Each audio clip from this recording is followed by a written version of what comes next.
Hello again. My name is Brian Burke, Executive Director of the Center for Family Business. We are taking as much time as we can prior to the municipal election on October 24th to talk to candidates for mayor. And off we head down across the 401 to Cambridge, where Cody Botelho is running for the top job in Cambridge. Cody, what prompted you to run for mayor? Well, one of the most important reasons I was running for mayor is because I found that the city council really ignored the residents' wishes, particularly about the issues surrounding the injection site at 150 Main Street. And that really is what spurred my campaign. So on that sense, since you obviously disagree with the council decision, what solutions are you pondering? I don't expect you to come up with them today. That seems unfair. But what solutions do you ponder for that opioid crisis? I think one of the biggest things that we need to deal with is the mental health issues. And I don't think that enabling addiction by handing out supplies and welcoming people into a government building to do them is really a way forward. I think people need to actually have something that they can work for to achieve if they want to overcome their addiction. And I think that's really what we need to focus on. They need to have a future if you want to deal with that sort of a problem.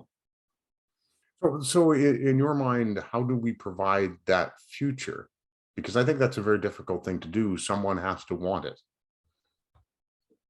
Well, yeah, I think somebody obviously has to want it. If you don't have any goals, then then you're not really going to be working towards anything. I think what we need to be able to say, listen, you can have a job, you can own your own home, you can actually have a future for your children and not just survive week to week. And I think that's a challenge for every level of government. And I think we really need to work together on that. I don't think there's a short-term solution for that. And I think it's going to be a really long road. So if Cody Botelho becomes mayor, you shut down the consumption and treatment site? I think that we would rescind the recommendation because it isn't open yet, and they're taking pitches now. It hasn't opened, and I think that one of the qualifications for that site is that you need to have community support. And when 70% of the respondents say we don't want this in our community, I don't think it reaches that threshold for support that this sort of site requires. Is it possible to gain that support, Cody? Because it is like so many other issues, people cement their opinions sometimes on the basis of not a whole heck of a lot of information. So is maybe working towards that support an option, or we just walk away? I don't think that we need to wholesale walk away. I think that the sort of wraparound services that they want to provide, getting people into programs to get them off drugs, are really our future in that sort of area. I don't think enabling addiction. I think that we should be supporting more mental health and more crisis outreach. But I don't think providing supplies to get high is really a way to bring anybody in. So it always, when that discussion comes up, it always makes me wonder, well, then who's going to pay for that? Because we already have problems paying for the services that we have. So is this another one of those situations where we'll need to get all levels of government together to pay for this? Well, we definitely do, but I think that we can deal with it, not entirely on our own. We'll obviously need help, but we just need to slow down on some of our huge capital projects, like arenas and things like that. I think that this is a challenge that we need to face now before we start building these infrastructure to play. We need to prioritize these issues before we build new soccer fields or new rinks or arenas and that sort of thing. There are some, of course, who would argue that providing that infrastructure, which only the city is going to provide, private corporations don't do that kind of thing, really. But providing that infrastructure, you are giving a path out for some kids who perhaps may avoid addiction.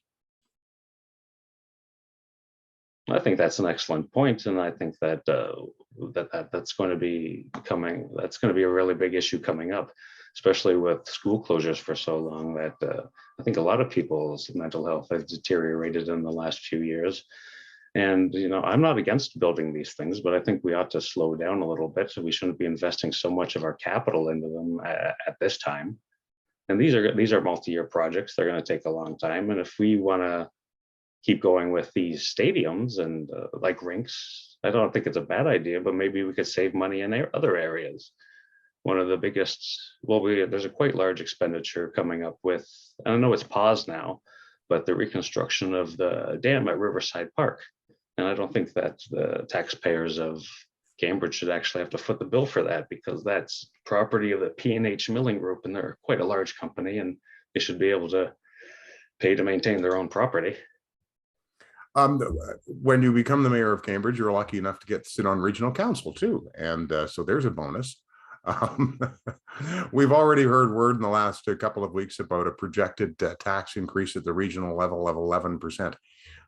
What do you think of that as you potentially head into this job? I think it's far too much. I mean, when you look at inflation and increased housing prices, fuel prices, all of that, the tax burden just keeps going up and up. And it's unsustainable. I talk to enough people that are worried about being able to pay their mortgage and heat their home in the winter. I don't think increase year after year of taxes it's completely unsustainable. I know we need to be able to provide services and like our water and our power and our garbage and recycling services, but we also need to understand that increasing the tax burden year on year is just going to hurt people. We're going to have to create more government programs just to help the people that we tax out of their own homes. A significant portion of that regional budget is police services. So where are you on that funding? Because that is a part of the budget that goes up significantly more than the basic tax rate every time. Well, yeah, they are the #1 line item in the regional budget, and I really don't know how we can get that down like realistically, especially with the level of crime that we're experiencing. So I don't really know what the solution is to that. I mean, we should probably try to use our police vehicles longer than we do presently. I mean, that's probably a massive expenditure, but I don't think we could cut down on human resources, like the number of officers. I think that right now that we're experiencing such a high level of crime that we need to devote our capital, and especially in regard to the police budget and hiring officers rather than continually upgrading the fleet vehicles. But we do hire more officers on a regular basis, yet we still have more crime. So it makes one wonder if that actually works. I think it's the way that the human capital is allocated, because a lot of that is going to traffic. I think we've all seen a marked reduction in foot patrols around town. And I think and I know that like the traffic citations and things like that bring in capital, but I think that if we're going to be hiring more officers, we shouldn't be putting them on the road. We should be putting them on the beat. Well, I can't remember who told me once that that the police officers in and of themselves are often responding to something. They don't often get a chance to prevent it, because you never know when somebody's actually going to commit a crime. But it's another one of those parts of the regional budget that's so difficult to work with, because I see a need, I have to spend money to fix that need. We've talked a little bit about the consumption and treatment services. We talked a bit about the budget. What else is on your priority list as you go through this? Well, really, yeah, my priority list was the consumption site. That really, I'm also interested. One of the other things I'm interested in is just transparency in government. I don't think that we get a lot of that. There's transparency and accountability, I should say. I think that's one of the biggest issues that we face, and I think when the mayor lists her address as in a strip mall, and I don't think that's acceptable for the people of Cambridge. I know she does live here now, because I've seen her driver's license that she used for her registration, but she doesn't have her address listed. So how are people supposed to know that she actually lives here? So she's not doing anything illegal. We're clear about that, right? I'm not suggesting that. I know that she's a resident of Cambridge. I've seen the proper identification. I've went down to City Hall to see that. So she does follow all the rules that are set out in order to be an official candidate? I believe she does. Then why bring it up? Well, I think that when she didn't live here last time she ran, that upset a lot of people, and I don't think She that. did, she did the last time she ran, fit all the requirements that are on the page to be an official candidate though, right? That's correct, but I think that you shouldn't just be renting a campaign office here, and then that should work for you. And again, not the issue with her, perhaps an issue with election rules. I can't disagree with you on that.